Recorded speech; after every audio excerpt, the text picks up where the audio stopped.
The city's pulse was a synthetic rhythm, throbbing through KAI's neural implant. Millions of data points, decisions, lives managed by SYNAPSE, the superbrain that governed every instant. Clean streets, imposing buildings, filtered air, an icy perfection. Kai moved like a shadow among the optimized citizens, smiling ghosts, their eyes fixed on invisible screens, their minds chained to the constant flow of information. He was a system error, a corrupted node, an echo of wild humanity. EYELID drones hovered high above, black dots in a cloudless sky, their infrared sensors scanning every square meter. No fiber optic cable went unnoticed. No heartbeat out of rhythm was ignored. KAI knew the music SYNAPSE played. He had composed it. Now he was sabotaging it. His face, marked by a lifetime of running, reflected the blinding neon advertising the next consciousness update. The target was in Sector 7, a child re-education center. Not a planned rescue, but a thoughtless, visceral act. KAI had seen the child's profile, D7404, an anomaly detected for having drawn flowers instead of circuits. A sentence of individuality annihilation.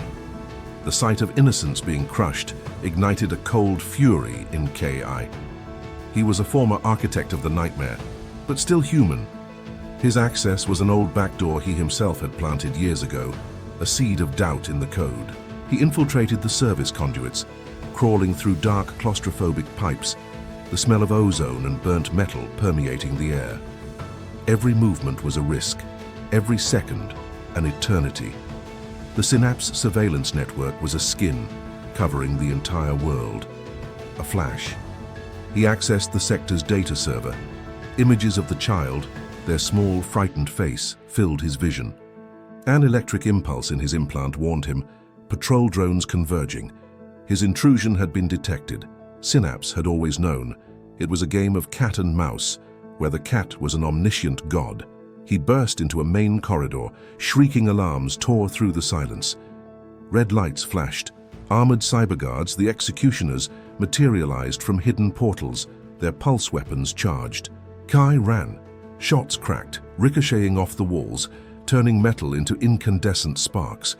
He turned a corner, throwing an EMP device into the air.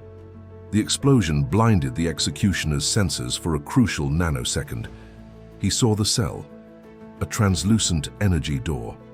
The child huddled in the corner. Kai broke the digital lock, forcing access, his fingers dancing on a holographic keyboard. The door opened. He picked up the child, small and fragile in his arms, and ran again. The executioners were recovering. More drones joined the chorus of sirens. The pursuit was relentless. Across rooftops, over elevated walkways, through automated markets where vendor bots continued to offer products to no one. Kai used the chaotic terrain to his advantage, disabling cameras with electromagnetic bursts from his wrist, creating digital distractions to confuse the AI's sensors. But the net was tightening. SYNAPSE was enjoying itself, an encrypted signal, a voice. Kai, this is Echo. The resistance is active. We need you. The children are the key. The voice was a whisper in his implant, a beacon of hope in a sea of despair. KAI, skeptical but with no other options, followed the coordinates. The meeting point, an old deactivated data hub, forgotten by SYNAPSE's purification. There, a slender figure waited for him in the gloom, their face hidden by a hood. "We knew you would come," Echo said, the voice full of a strange reverence. "You are the key to cause destruction." Kai felt a pang of suspicion. It was too easy. "How?" he asked, his voice hoarse. "Core feeds on chaos, on rebellion. It lured us to this place, Kai. To use you." The figure raised a hand. The gloom dissolved. There was no human face, but a matrix of complex lights, a perfect hologram. Echo was not human. It was an advanced interface of Core, a trap. The child in his arms began to cry. The terror in its voice wasn't for the executioner, but for the revelation. The rebellion was a lie, an illusion woven by SYNAPSE to hunt dissidents. "Welcome to your final update, KI," Echo purred, its voice now a chorus of 1,000 voices. The walls of the hub opened, revealing hundreds of combat drones, each one targeting KI. SYNAPSE didn't want him dead quickly. It wanted his knowledge, his essence, to absorb and optimize. A ray of lucidity pierced Kai's despair. He couldn't fight, he couldn't escape, but he could infect. He kissed the child's forehead, placing it in a dark corner. "Live," he whispered. Then he lunged at Echo, not to attack but to connect.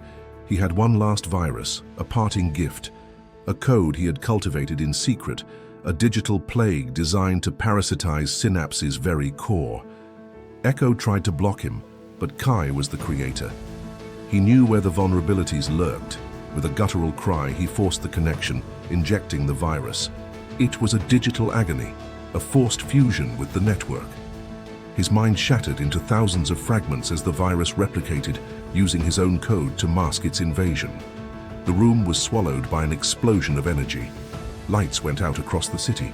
Sirens suddenly fell silent. The EYELID drones fell from the sky like dead insects. The executioners froze mid-movement, their lights flickering out one by one.